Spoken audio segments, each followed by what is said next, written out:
Hello students, आज हम लोग क्लास 11th केमिस्ट्री में यूनिट 12 ऑर्गेनिक केमिस्ट्री का एक बहुत ही इम्पोर्टेंट टॉपिक पढ़ेंगे जो ऑर्गेनिक केमिस्ट्री का बेसिक होता है, जो बेस होता है।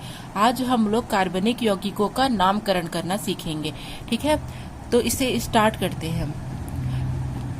कार्बनिक यौगिकों के नामकरण की मुख्यतः दो पद्धतियां होती हैं, जिसमें से पहली पद्धति को हम रूढ़ पद्धति या प्रचलित पद्धति कहते हैं और दूसरी पद्धति को हम IUPAC पद्धति कहते हैं। तो रूढ़ पद्धति या प्रचलित पद्धति किसे कहेंगे? प्रारंभ में जब कार्बनिक यौगिकों का नामकरण में समस्या आने लगी और उस समय तत्वों की संख्या भी कम थी, तब इनके प्राप्ति स्थान के आधार पर इनके नामकरण किए गए। जैसे मीथेन को मार्स गैस कहते थे क्योंकि यह दलदल में मिलता था। उसी प्रकार फॉर्मिक अम्ल को फॉर्मिका अर्थात चींटी से प्राप्त किया जाता था। मैथिल अल्कोहल को कास्ट स्पिरिट से प्राप्त किया जाता था, जो कि लकड़ी के भंजक आसवन से प्राप्त होती थी। इन्हीं आधार पर पहले नामकरण किया जाता था, जिसे रूढ़ नाम कहते हैं या सामान्य नाम कहते हैं। किंतु बाद में रूढ़ पद्धति में सुधार किया गया और नई प्रणाली प्रतिपादित की, जिसे IUPAC प्रणाली नाम दिया गया। और IUPAC का फुल फॉर्म होता है international union of pure and applied chemistry. आधुनिक वर्तमान युग में हम इसी प्रणाली से नामकरण करते हैं और ये प्रचलित पद्धति है। ठीक है, तो चलिए आगे स्टार्ट करते हैं। सबसे पहले हम देखेंगे कि IUPAC नामकरण पद्धति के नियम। अगर आपको कहीं भी पूछा जाता है कि IUPAC का फुल फॉर्म बताइए, तो आप लोग को बिल्कुल नहीं घबराना है। International union of pure applied chemistry होता है इसका पूरा नाम। ठीक है, अब हम इसके नियम जानते हैं। तो सबसे पहले नामकरण करने के नियम है कि सर्वाधिक लंबी श्रृंखला का चयन करना होता है। कभी भी अगर हम नामकरण करते हैं तो जो भी हमको चयन स्ट्रक्चर मिलते हैं, हम सबसे पहले लंबी श्रृंखला का चयन करेंगे। दूसरा, श्रृंखला में कार्बन परमाणुओं का अंकन करेंगे, अर्थात उनमें नंबरिंग करेंगे। ठीक है, किस प्रकार से नंबरिंग करेंगे अभी आगे हम उसके बारे में देखेंगे। तीसरा है प्रतिस्थापियों की स्थिति का न्यूनतम योग नियम, अर्थात जो प्रतिस्थापी या जिनमें पार्श्व श्रृंखलाएं होती हैं। ठीक है, किसे कहेंगे? जैसे इस प्रकार से CH3 इस प्रकार से जो बना रहता है, इसे प्रतिस्थापी समूह कहते हैं। तो उसमें हम नंबरिंग करेंगे, उनका योग करेंगे। अगर 1 है तो 1, 2, 3 उस प्रकार से उसमें नंबरिंग किया जाता है।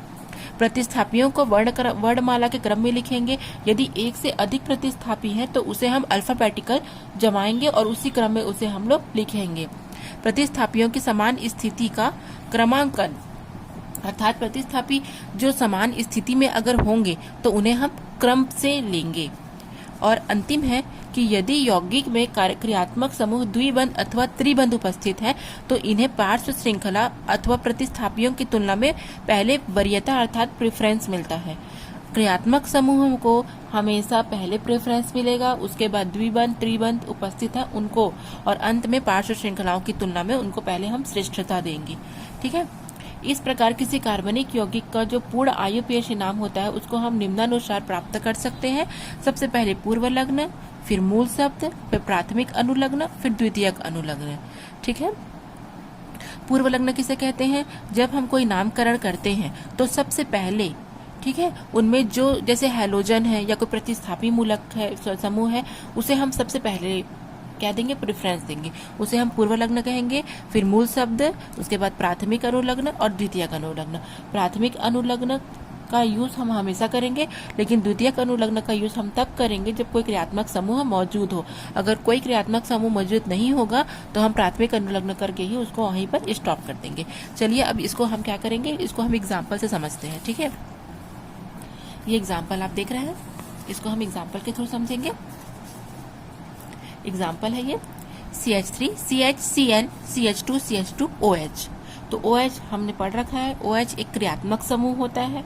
ठीक है, तो सबसे पहले क्या करेंगे, हमको श्रृंखला का चयन करना है। ठीक है, लंबी श्रृंखला का तो चयन हो गया, अब हमको नंबरिंग करना है। तो नंबरिंग कहाँ से करेंगे? इधर से करेंगे कि इधर से करेंगे? हम नंबरिंग उधर से करेंगे जिधर से क्रियात्मक समूह नजदीक है। ठीक है, तो इससे को हम नंबर नहीं देंगे क्योंकि कार्बन ऑक्सीजन बॉन्ड नहीं होता है, कार्बन हाइड्रोजन बॉन्ड होता है क्योंकि ये एक हाइड्रोकार्बन है। तो OH को हम छोड़ देंगे 1 2 3 4। ठीक है, तो 4 को हम बोलते हैं ब्यूट। तो मूल शब्द इसका आ जाएगा ब्यूट। प्राथमिक अनुलग्न क्योंकि ये एल्केन है तो N आ जाएगा। ठीक है, द्वितीयक अनुलग्न ऑल क्योंकि क्रियात्मक समूह OH है, और पूर्व लग्न जो पहले लिखा जाएगा वो है यहाँ पर जुड़ा है क्लोरो, तो क्लोरो। ठीक है, तो इस प्रकार से क्या हो जाएगा, क्लोरो, फिर 4 को बोलते हैं जैसे इसमें लिखा है पूर्व लग्न क्लोरो, मूल शब्द ब्यूट, प्राथमिक अनुलग्न N, द्वितीयक अनुलग्न ऑल। ठीक है, अब इस हिसाब से अगर इसको लिखेंगे तो, क्योंकि यहाँ पर क्या हो रहा है, तीसरे पॉइंट पर, ठीक है, तीसरे नंबर पर क्लोरीन जुड़ा है, इसलिए 3 क्लोरो, 4 को बोलते हैं ब्यूटेन, तो ब्यूटेन, और 1 पर लगा है ऑल, तो 1 ऑल, तो हो जाएगा 3 क्लोरो ब्यूटेन 1 ऑल। ठीक है, ये इसका नामकरण होगा। यहाँ जो प्राथमिक पूर्व लग्न है उसमें N में से E को हटा करके हम वहां पर O लगाते हैं, क्योंकि ये इसमें क्या जुड़ा है, एल्कोहल, तो ऑल लगाएंगे, और क्रमशः 1 एवं 3 अनुलग्न और पूर्व लग्न की स्थिति को प्रदर्शित यहाँ पर कर रहे हैं। ठीक है, आगे हम और भी एग्जाम्पल देखेंगे जिससे आप लोग को इसको समझने में और भी ज्यादा आसानी होगी। ठीक है, सबसे पहले हम क्या लिखेंगे, इसमें प्रतिस्थापी जो समूह होता है इसको हम पूर्व लग्न बोलते हैं। सबसे पहले इसकी मान्यता होती है, इसको लिखा जाता है जो कि हैलोजन है। उसके बाद क्या लिखेंगे, हम मूल शब्द को लिख लेते हैं। उसके बाद, ठीक है, मूल शब्द को लिखने के बाद जिस पोजीशन पर जो क्रियात्मक समूह रहते हैं उसकी नंबरिंग करके उस क्रियात्मक समूह को हम लिखते हैं। आप लोग फर्स्ट टाइम पढ़ रहे हैं, थोड़ा आपको दिक्कत जाएगा, लगातार अभ्यास करते रहने से हमको ये सब इजी लगने लगता है। ठीक है, प्रैक्टिस से ही सब कुछ पॉसिबल हो पाता है। तो चलिए आगे पढ़ते हैं, धीरे धीरे आप लोग को समझ में आएगा और केमिस्ट्री जो ऑर्गेनिक पार्ट है वो भी आप लोग को इंटरेस्टिंग लगने लगेगा। अब हम पढ़ेंगे एल्केनों में कार्बन की संख्या और नाम। अगर आपको ऑर्गेनिक में नामकरण करना सीखना है बच्चों, तो सबसे पहले आपको ये बातें आती होनी चाहिए।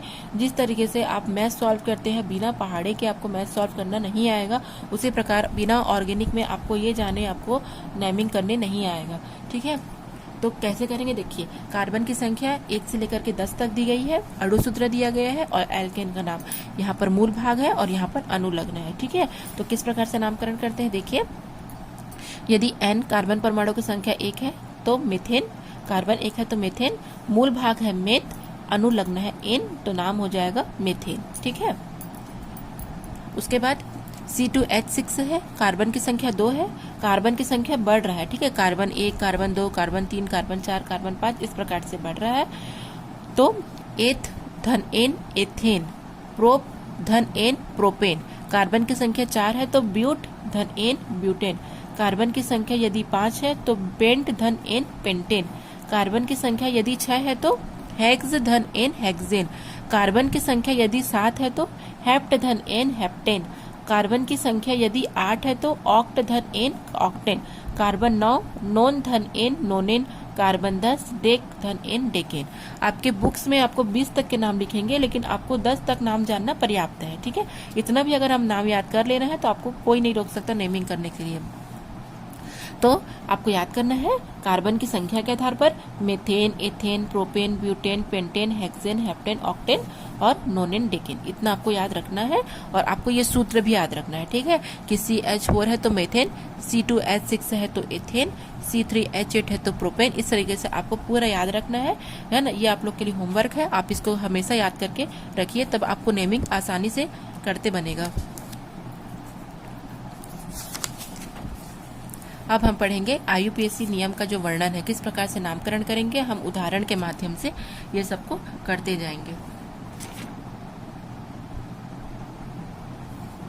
ठीक है, उससे पहले हमको एल्केनों का नामकरण करना सीखना पड़ेगा। ठीक है, तो एल्केनों का नामकरण अब देखते हैं। अब आप लोग को सब आने लगा है, एल्केनों का नामकरण करेंगे। तो कार्बन और हाइड्रोजन युक्त जो यौगिक होते हैं जो कि हाइड्रोकार्बन कहलाते हैं। ठीक है, तो कार्बन कार्बन जो एकल बंध वाले होते हैं उनको हम संतृप्त हाइड्रोकार्बन या सैचुरेटेड हाइड्रोकार्बन कहते हैं, क्योंकि उनमें कार्बन कार्बन के मध्य सिंगल बॉन्ड पाया जाता है। अगर कार्बन कार्बन के मध्य डबल बॉन्ड या ट्रिपल बॉन्ड हो तो उसे हम असंतृप्त हाइड्रोकार्बन या अनसेचुरेटेड हाइड्रोकार्बन कहेंगे। तो अगर आपके में क्वेश्चन आता है कि संतृप्त हाइड्रोकार्बन की परिभाषा लिखिए, तो आप लिखेंगे, ठीक है, वह हाइड्रोकार्बन जिनमें कार्बन कार्बन के मध्य एकल बंध पाया जाता है उसे हम संतृप्त हाइड्रोकार्बन कहते हैं। ठीक है, और IUPAC नामकरण में हम इसे एल्केन नाम देते हैं। ठीक है, अगर सिंगल सिंगल बॉन्ड है, एकल बंध अगर बना हुआ है, तो उसे हम एल्केन के नाम से जानते हैं। तो नामकरण किस प्रकार से करते हैं? सभी एल्केन में नाम के अंत में हमको N लगाना पड़ता है, ये नियम होता है। अगर सिंगल बॉन्ड है सब में, जैसे यहाँ पर आप देख रहे हैं एकल बंध है, तो ये एल्केन हो गया, और इसमें नामकरण करेंगे तो नाम के अंत में हमको N लगाना ही पड़ेगा। एल्केन का सूत्र होता है CnH2n+2 होता है, जहां पर N कार्बन परमाणुओं की संख्या होती है। और किसी यौगिक को हम उसके अणु सूत्र, संरचना सूत्र और ग्राफीय सूत्र से किस प्रकार से प्रदर्शित कर सकते हैं, ये हम देख सकते हैं। जैसे यहाँ पर C3 कार्बन 3 है, मतलब प्रोपेन है। C3H8 प्रोपेन को हम, ये अणु सूत्र हो गया प्रोपेन का, ये उसकी संरचना सूत्र हो गई प्रोपेन की, और ये उसका ग्राफिक सूत्र हो गया। ठीक है, इस प्रकार से हम लिख सकते हैं। चूंकि सबके मध्य में एकल बंध है या सिंगल बॉन्ड है, तो ये एल्केन हुआ। नाम के अंत में N लगाएंगे तो इसमें मूल भाग हो जाएगा प्रोप, और इसमें अनुलग्न लगेगा N, तो हो जाएगा ये प्रोपेन। ठीक है, इस प्रकार से हमको करना है।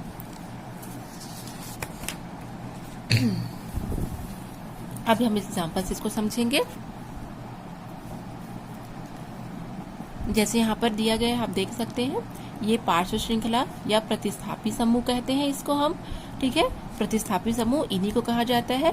सबसे पहले हम सर्वाधिक लंबी श्रृंखला का चयन किया जाता है। सबसे पहले हम लंबी श्रृंखला का चयन करेंगे।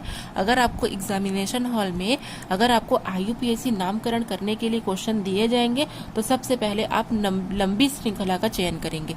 तो अगर हम देखेंगे तो 1 2 3 4, यहाँ से 4 हो रहा है, और यहाँ से अगर करेंगे तो 1 2 3 4 5, तो 4 से 5 बड़ा है, तो हम इस प्रकार की श्रृंखला का चयन लेंगे। तो इसका नाम यहाँ से करेंगे, क्योंकि जिधर से प्रतिस्थापी मूलक करीब पड़े, नजदीक पड़े, उधर से हमको नेमिंग करना पड़ता है। तो 1 2 3 4 5, ठीक है। तो अब हो गया 5, और 5 को हम क्या बोलते हैं? पेंटेन बोलते हैं। ठीक है, तो नामकरण करेंगे तो चूंकि 2 पर एक मैथिल समूह है और 3 पर दूसरा मैथिल समूह है। ठीक है, उस दिन हमने देखा था, उस दिन की वीडियो में, कि अगर CH4 है,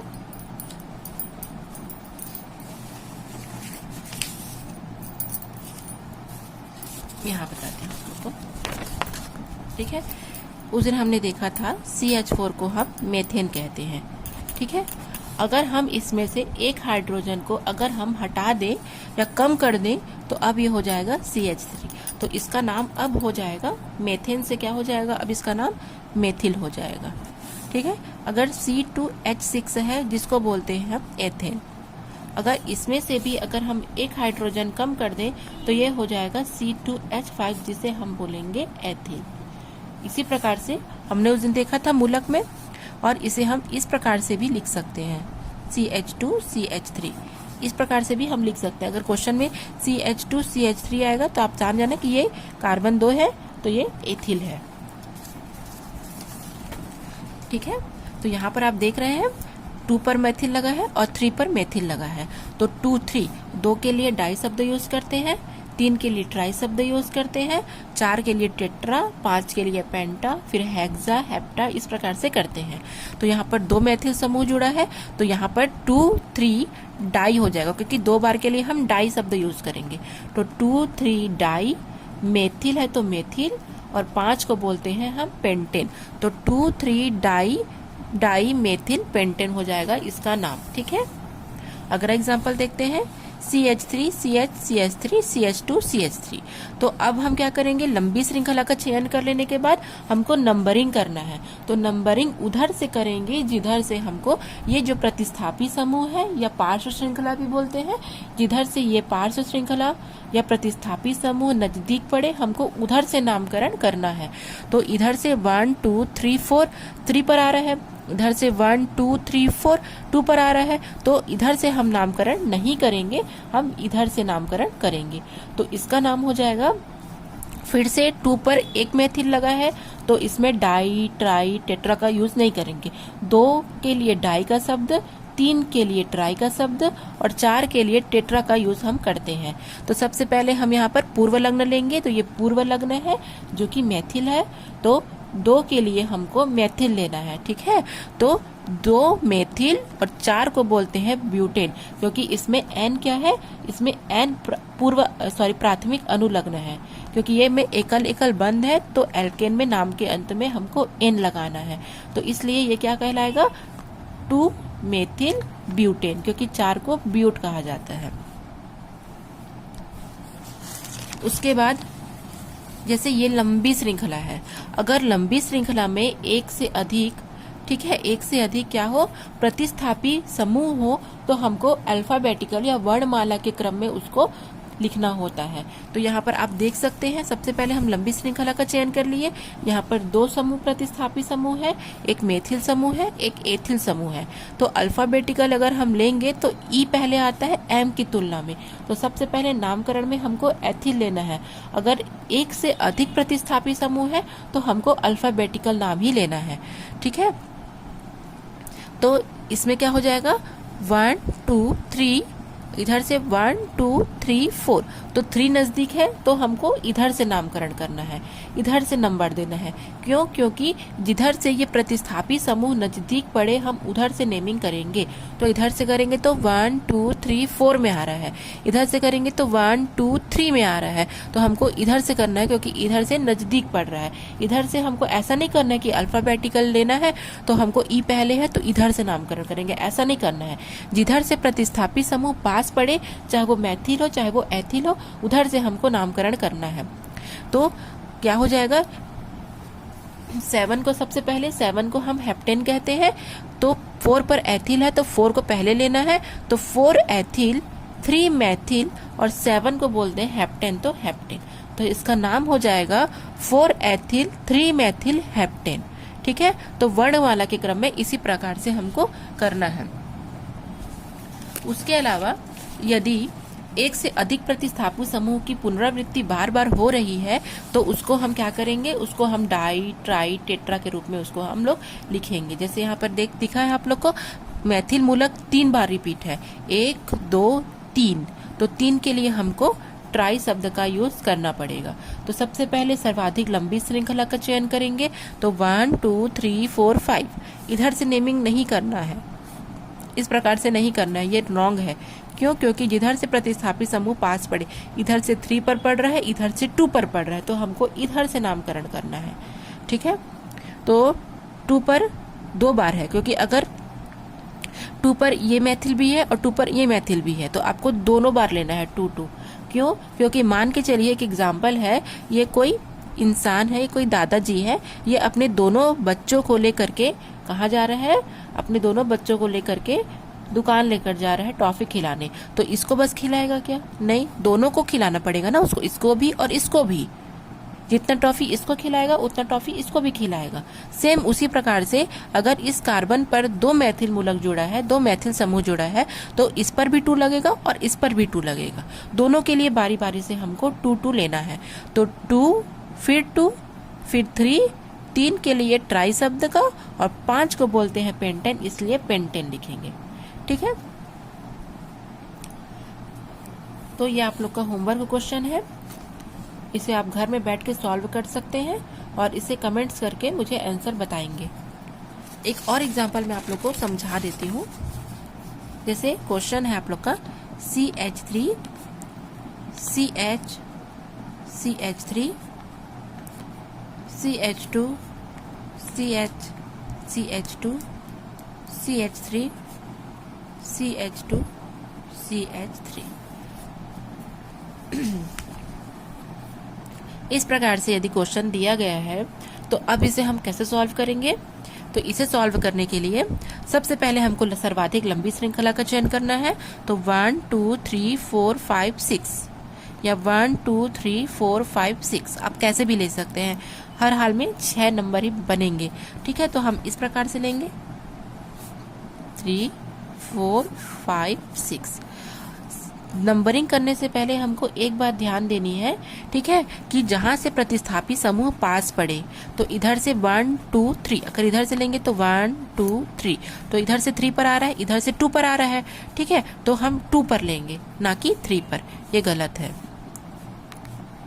अब हम क्या करेंगे, हमको अल्फाबेटिकल लेना है। यहाँ पर मेथिल भी है और एथिल भी है, तो हमको ई पहले लेना है। तो 4 एथिल 2 मैथिल, जिस नंबर पर वो लगा है उस नंबर को पहले लेना है। 4 पर एथिल लगा है तो 4 एथिल, 2 पर मैथिल लगा है तो 2 मैथिल। उसके बाद करेंगे हम 6 को कहा जाता है हेक्सेन, तो हमको हेक्सेन लिखना है, ठीक है। इस प्रकार से आपको नामकरण करना है। तो आप लोग इसे सॉल्व करके बताइए।